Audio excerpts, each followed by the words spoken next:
and welcome to Media News on VOP TV. I am Fina Okechukwu. First, the headlines. Two sisters kidnapped in Abuja, 13 million ransom asked. Senate summons CBN governor on state of economy. Ex-defense chief Aliu Gasau says insecurity is bigger than feared. Nigerian government provides fresh updates on Port Harcourt refinery. Now the news in details. In profound analysis of Nigeria's escalating insecurity challenges, former Minister of Defense Aliu Gasau has emphasized that the complex nature of the nation necessitates a security strategy beyond the capabilities of the police alone.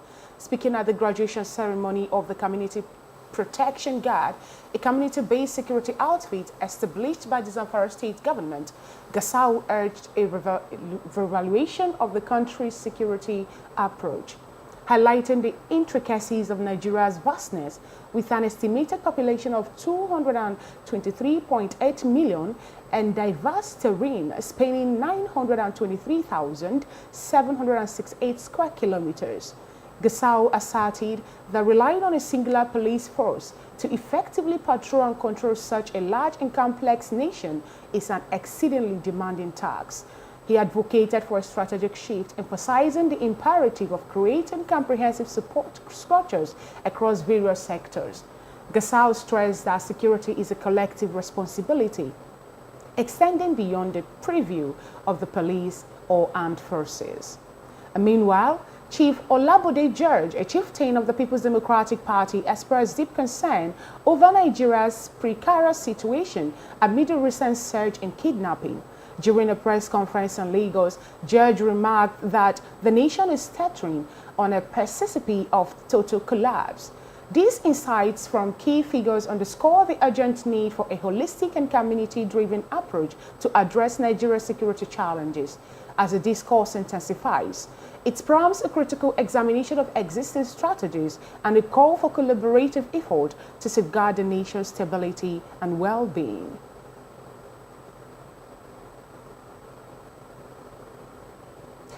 The proprietor of the Apostolic Faith Group of Schools in Emure Ekiti, Ekiti State, Gabriel Adesayo, has disclosed distressing details about the ongoing abduction of school children and tutors from the institution. Adesoya informed reporters on Wednesday that the abductors are subjecting their captivities to physical punishments. Speaking in the aftermath of Monday's kidnapping, Adesayo revealed that the kidnappers, employing various telephone numbers, make phone calls during which the cries of the pupils being flogged are audible. He expressed deep concern about the maltreatment, stating that kidnappers have started to maltreat the abductees and it is causing a series of problems right now.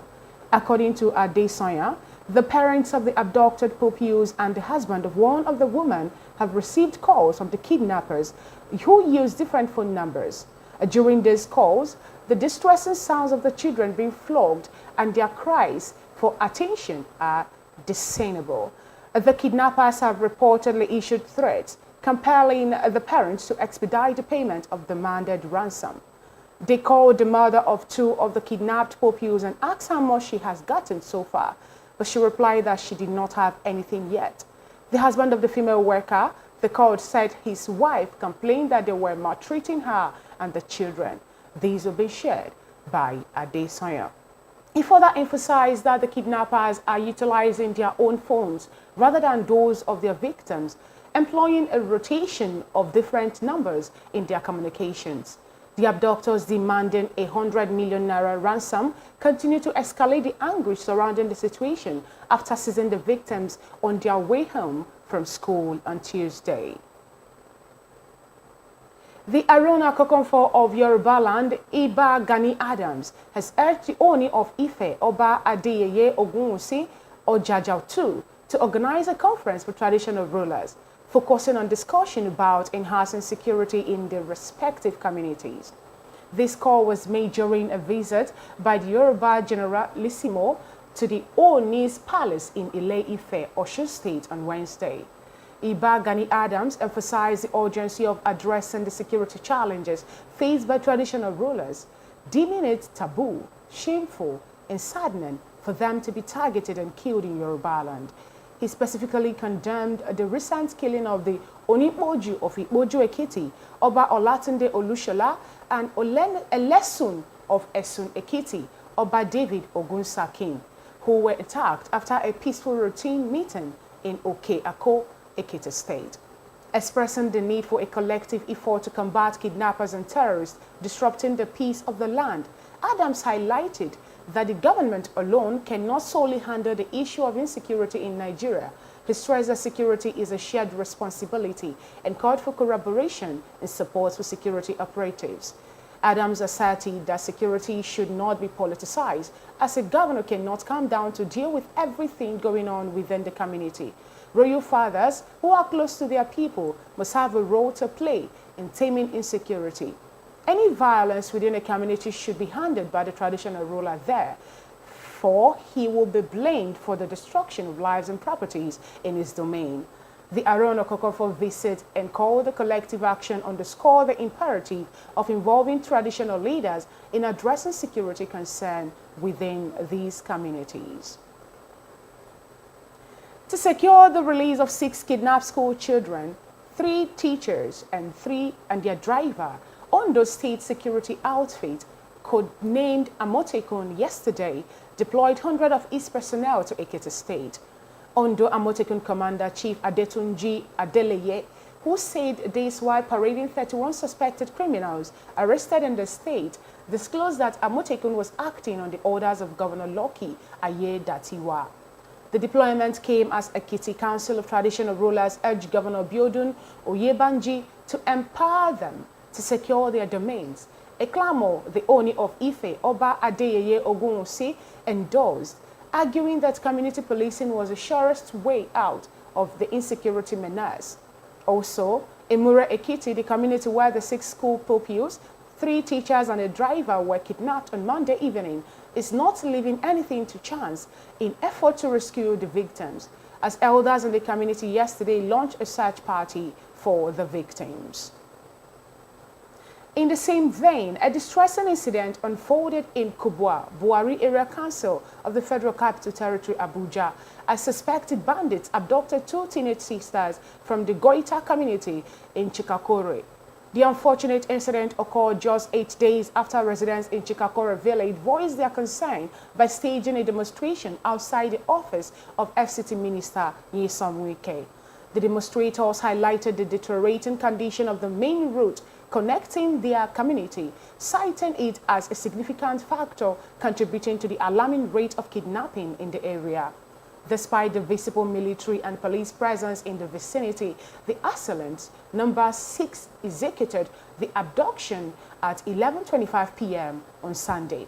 The perpetrator seized the 16 and 14-year-old sisters and navigated through the dense forest and hills surrounding the area, evading security measures.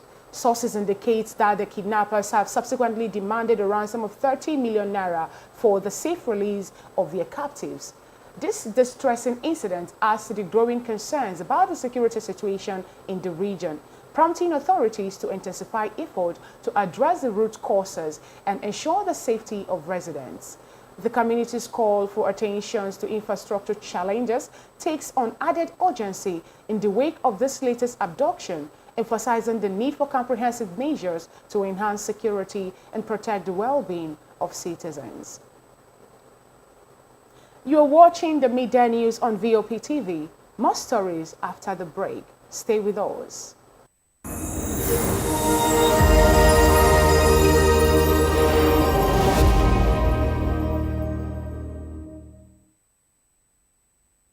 Welcome back. In a tragic incident, an explosion shocked the Obiti community in Ohaji Ebema local government area of Imo State, resulting in the confirmed death of 5 vandals, according to the Imo State Police Command. The State Police Public Relations Officer PPRO ASP Henry Okoye provided details to the media, highlighting that the Commissioner of Police, Mr. Aboki Danjuma, has initiated a dedicated team to investigate the incident and apprehend those responsible for the incident.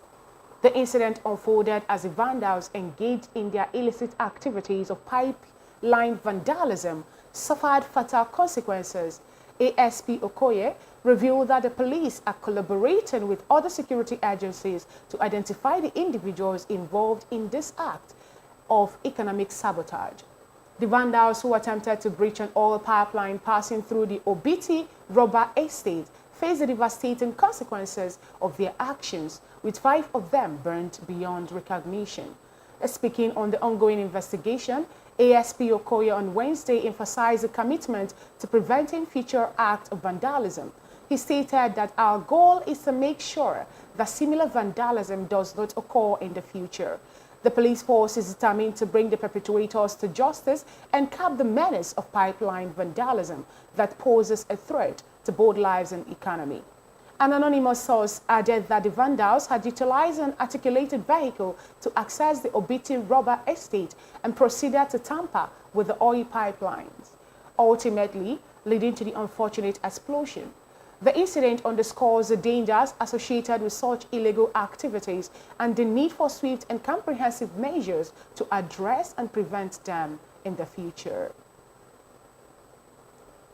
Governor Seyi Makinde of Oyo State has signed an executive order that will guide the state handling of harmful substances in the state.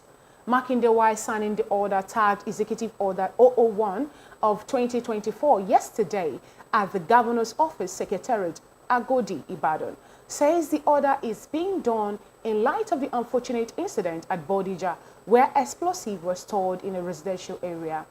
The event had in attendance the Deputy Governor Barrister Bayo Lawal, Secretary to the State Government Professor Olamide Adeyemo, Chief of Staff Honorable Shegu Ogunwuyi, and Commissioner for Justice Attorney General Barrister Biodun Aikomo. Following the signing of the order, the governor and his entourage proceeded to Ground Zero, the site of the incident, where he monitored the progress of work.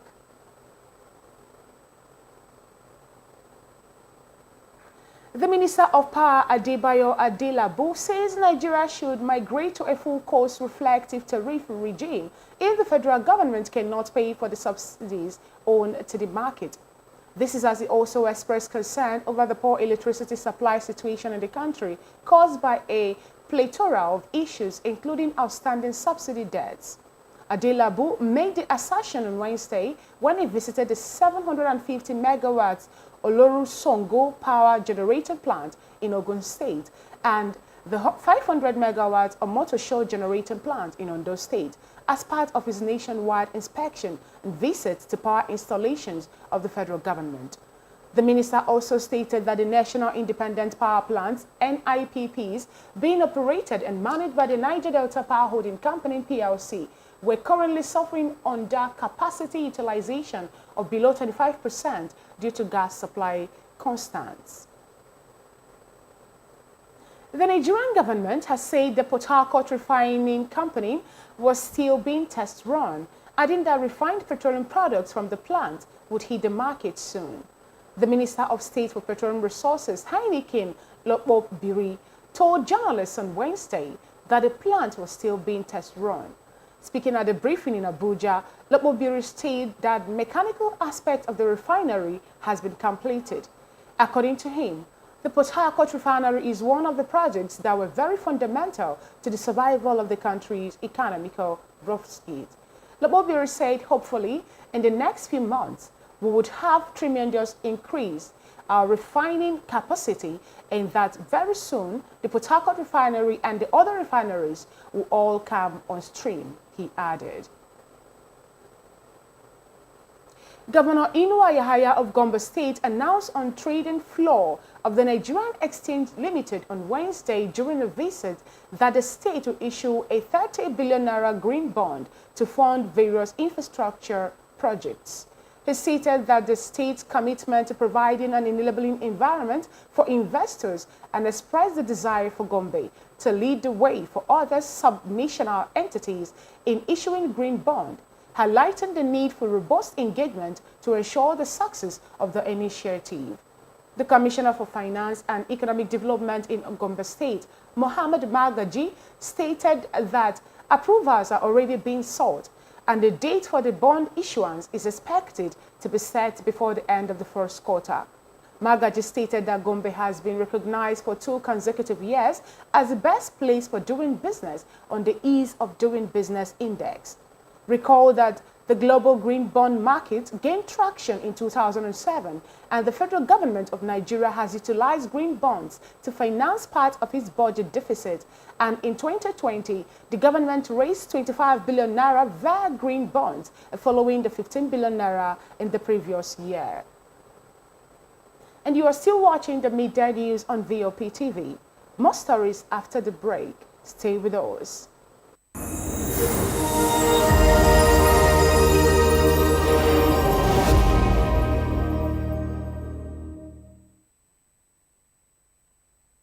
Welcome back to the news. Moving on to politics. New Kogi State Governor Usman Ododo has sworn in 18 commissioners and other aides to pilot the affairs of the state. The governor, during the swearing-in yesterday, tasked the newly appointed commissioners in the state to discharge their duties with utmost sincerity as servant leaders without fear or favor. The governor, who stated that the commissioners were carefully selected based on competence and ability to deliver, says they don't have any reason to fail in their tasks ahead of them. He added that they are, as a state executive council, are expected to hit ground running for a new era in the development of the state. On a lighter note, President Bola Tinubu has taken a firm stand against the unjust stereotyping of Nigeria as corrupt. He expressed the view at a forum with the theme Public Engagement on Youth, Religion, and the Fight Against Corruption, organized by the Economic and Financial Crimes Commission, EFCC, in Abuja.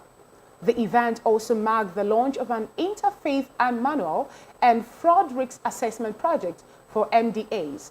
Tinubu, who was represented by Vice President Kashim Shettima, commended the EFCC for serving as moral compass and persistently awakening the nation's conscience.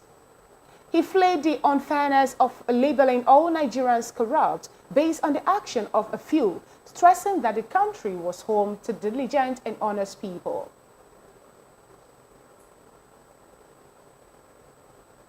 Chairman of the Economic and Financial Crimes Commission, Mr. Ola Olukoyede, revealed yesterday why the war against insecurity has been protracted, disclosing that a powerful religious sect in the country secured a court order to stop its men from probing the 7 billion naira linked to some terrorists. The commission said it was investigating a 13 billion naira fraud when it discovered that 7 billion naira of the cash was linked to a religious body's account. Olukoyede disclosed at one-day sensitization event in Abuja on the theme Youth, Religion, and the Fight Against Corruption, held at the Yaradua Center in Abuja. The chairman said that a different religious body was found to be protected in money launderer after some money suspected to have been laundered was traced to an organization's bank account. Although Olukoyede did not name the sector and the terrorist group involved in the cases, he nevertheless said that religious organizations, institutions, sects, and bodies had been engaging in money laundering.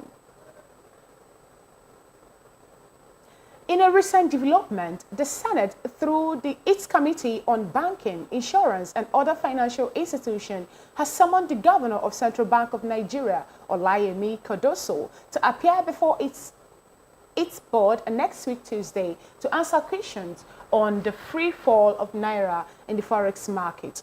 The committee, chaired by Senator Adetokunbo Abiru, APC Lagos East, made yesterday when the Naira plummeted to 1,520 Naira to $1 and resolved to summon the CBN governors on the way out. Speaking with Newsvan after the meeting held behind closed doors, Abiru said the state of the economy, especially in the inflation index, was of great concern to the lawmakers.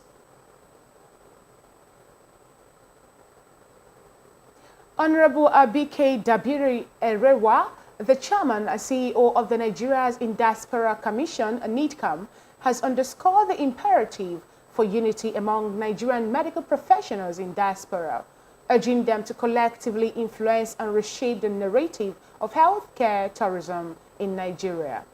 In a statement relayed by NIDCAM spokesman Abdurrahman Balogun, Honorable Abike Dabiru Erewa expressed this sentiment on Wednesday while serving as a guest of honor at the launch of the Women in Healthcare Network WIHCN held at Harbour Point, Victoria Island, Lagos. She emphasized the unique role of women in spearheading such initiatives and commended the founder and chair, Dr. Modupe Elebute Odunsi, and other members for their commendable effort. Acknowledging the challenges of medical professionals departing the country, Dabiru Erewa pointed out the positive trend of many returning to established hospitals and clinics within Nigeria. She called for support for the Women in Healthcare Network, recognizing its potential as a catalyst for positive change in the healthcare sector. Honorable Abike Dabiru Erewa urged the group to compile data on medical professionals who have returned to contribute to the development of the healthcare system, emphasizing the importance of quantifying their impact. Additionally, she shared the Nigerians and Diaspora Commission's intention to revive the Diaspora Healthcare Professional Initiative. The initiative aims to encourage collaboration among doctors and healthcare practitioners in diaspora, leveraging their resources collectively to make a substantial impact. You are still watching the Midday News on VOP TV. Up next is business, entertainment and sports news. After the break, stay with us.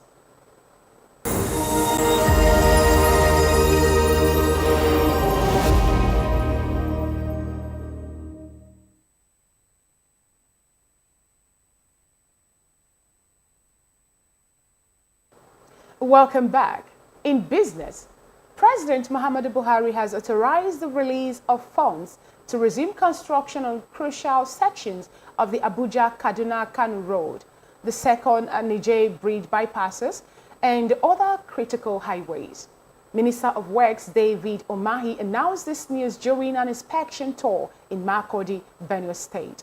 These vital infrastructure projects face funding hurdles, but President Buhari's intervention ensures their progress. Minister Umahi expressed his delight, stating that Mr. President has solved the problem and directed the immediate release of funds so that the project will continue. This move is expected to boost transportation efficiency and economic activities in the affected regions. Meanwhile, a Minister of Aviation and Aerospace Development, Festus Keyamo, has proposed a 40 billion naira intervention fund to enhance operations at Nigerian airports. The fund, currently awaiting presidential approval, targets to improvement in international airports and overall efficiency. Minister Keyamo highlighted the urgency in modernizing equipment and technology at air traffic control towers and across airports nationwide. He emphasized the project's readiness with equipment awaiting payment in Norway. The proposed fund will also address critical needs like DVO or Doppler's VHF omnidirect range and ILS instrument landing system, installations enhancing landing capabilities, and pilot navigation in various weather conditions. Some key allocations of the 40 billion naira. Implementation of the Safe Tower project for air traffic control tower enhancement, procurement of DVORs, the Doppler VHF omnidirection range equipment for seamless aircraft landing, acquisition of modern ILS instrument landing system for precise aircraft navigation, improving overall safety and efficiency. Controversial Nollywood actor turned pastor Yul Edochie reaffirms his support for President Tinubu.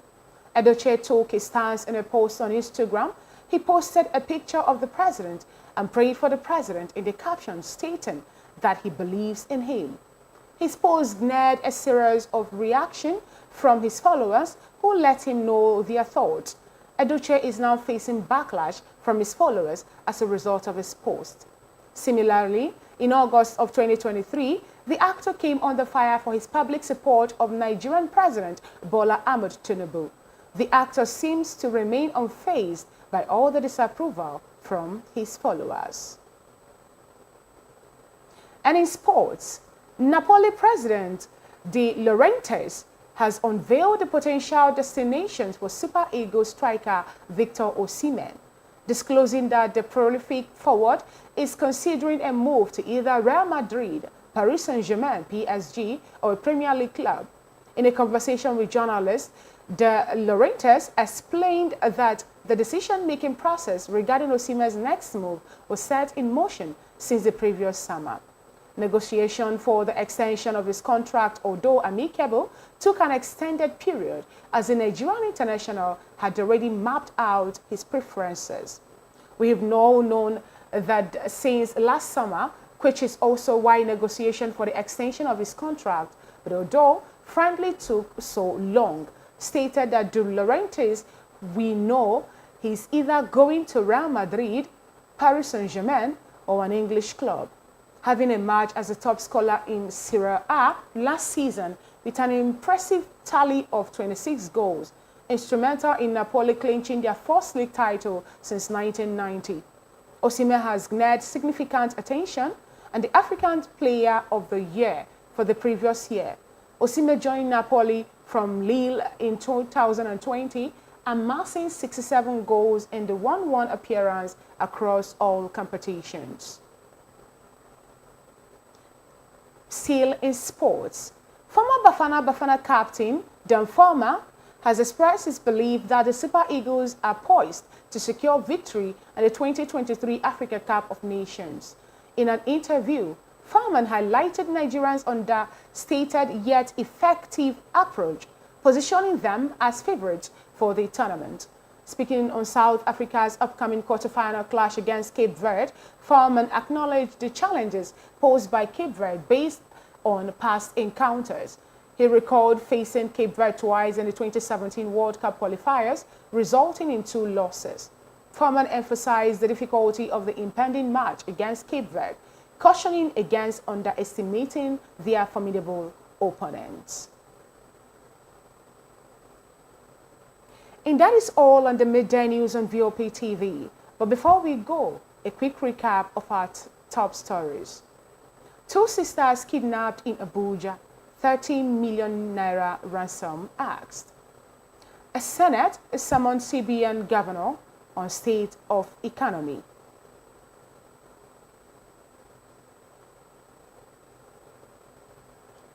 Ex-Defense Chief Aliu Gassau says insecurity is bigger than feared. The Nigerian government provides fresh updates on Port Harcourt refinery. Remember to subscribe to our YouTube channel at Voice of the People TV and at VOP TV Live on other social media platforms. Thanks for watching.